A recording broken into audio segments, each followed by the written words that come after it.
नमस्कार। हमारे चैनल पे आप सभी का स्वागत है। पिछले वीडियो में हम लोगों ने गुण, कर्म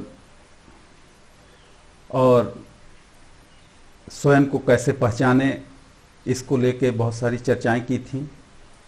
आज के वीडियो में मैं आपसे बात करूंगा कि वो गुण, वो स्किल सेट्स क्या होती हैं जिसके माध्यम से कोई भी व्यक्ति जीवन में सफलता प्राप्त करता है।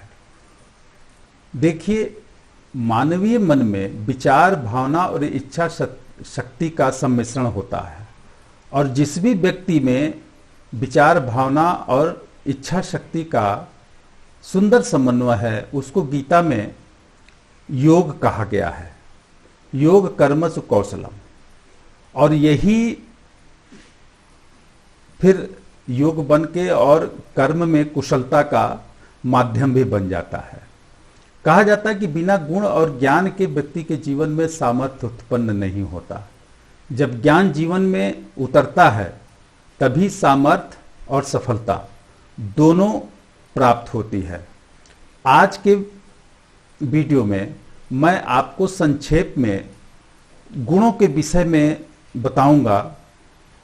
जैसा सबसे पहले मैं डॉक्टर होवार्ड गार्नर जो यूएस के हैं, उन्होंने एक मल्टी इंटेलिजेंस थ्योरी को दुनिया को बताया, और उसमें उन्होंने कहा कि 9 प्रकार की मेधाएं या 9 प्रकार की जो इंटेलिजेंस होती हैं वो व्यक्ति में अलग अलग कॉम्बिनेशन में पाई जाती हैं, जिसका जो इस नाम से जानी जाती हैं, जैसे कि शाब्दिक, तार्किक, चित्रात्मक, रागात्मक, शारीरिक, सामाजिक, अंतर्मुखी और प्राकृतिक तथा दार्शनिक।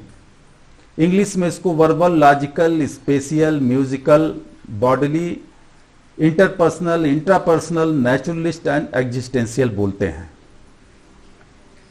और ये जो इंटेलिजेंस है, ये जो मेधा है, ये व्यक्ति में अलग अलग कॉम्बिनेशन के साथ पाई जाती हैं, और उसी तरह के कार्य में व्यक्ति जीवन में सफल होता है।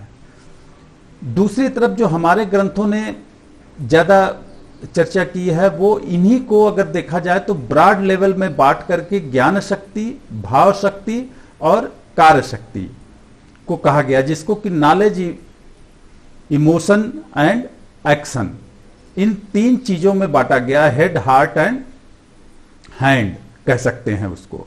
तो नॉलेज वाले सेक्शन यानी ज्ञान शक्ति में तो भाषा, तर्क, गणित, सांख्यिकी, विज्ञान ये इत्यादि सभी आ जाते हैं, और भाव शक्ति में will power, emotional stability, interpersonal, रागात्मक, चित्रात्मक, ये सारी मेधाएं आती हैं। कार्य शक्ति में जो आदमी की मोबिलिटी है यानी कि शारीरिक गति, प्राकृतिक और ज्ञान के अनुसार क्रियात्मक शक्ति जो मौजूद होती है व्यक्ति में, उसका सहारा लेता है।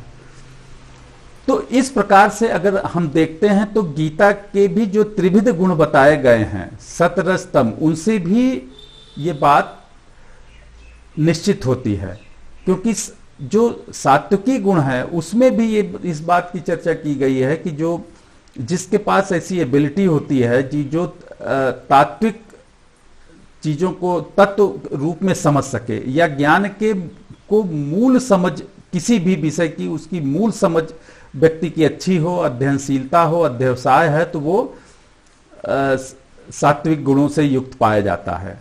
रजोगुण में संसार की वस्तुओं में प्रीति के साथ साथ उसको पाने की अदम्य इच्छा शक्ति और लालसा ये पाई जाती है। तमस में आलस्य, निद्रा, मोह, इन सब चीजों की चर्चा की गई है। तो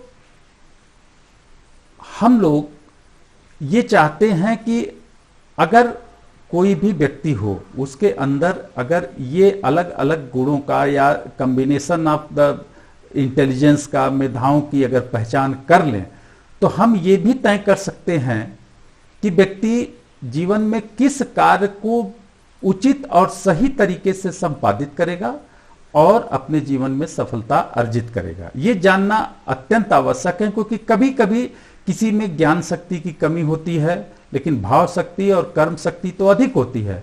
तो उसका मतलब ये हो जाता है कि डायरेक्शन उसके जीवन में नहीं है लेकिन एक्शन है। Action without direction become nullified, उसका कोई अर्थ नहीं रह जाता। कभी कभी ज्ञान शक्ति भी है, कर्म शक्ति है, लेकिन भाव शक्ति नहीं है, तो उसका विल पावर कमजोर होगा, उसकी इच्छा शक्ति कमजोर हो जाएगी। कोई भी बाधा आई, कोई भी समस्या आई, बस वो काम को छोड़ बैठेगा। अतः इस तरह से अगर देखा जाए तो संतुलन स्थापित करना आवश्यक है। और अगर किसी को पता भी चलता है किसी भी माध्यम से, जांच के माध्यम से या किसी मार्गदर्शक के माध्यम से, तो उसमें उसके जो दोष हैं उसको दूर करके और उसको सही मार्गदर्शन दे करके सभी के जीवन को उसके क्षमता के अनुरूप सफल बनाया जा सकता है। आगे के वीडियोस में मैं इस बात की चर्चा करूंगा कि ये डिफरेंट तरह की जो इंटेलिजेंस हैं, जो मेधाएं हैं, ये अगर जिस व्यक्ति में होती हैं तो वो किन किन कार्यों में सफल होता है, उसके लिए कौन सा व्यवसाय, कौन सी जॉब या किस तरह की नौकरी उसको सूट करती है, ये हम चर्चा करेंगे और इससे जरूर आपको लाभ होगा। नमस्कार, धन्यवाद।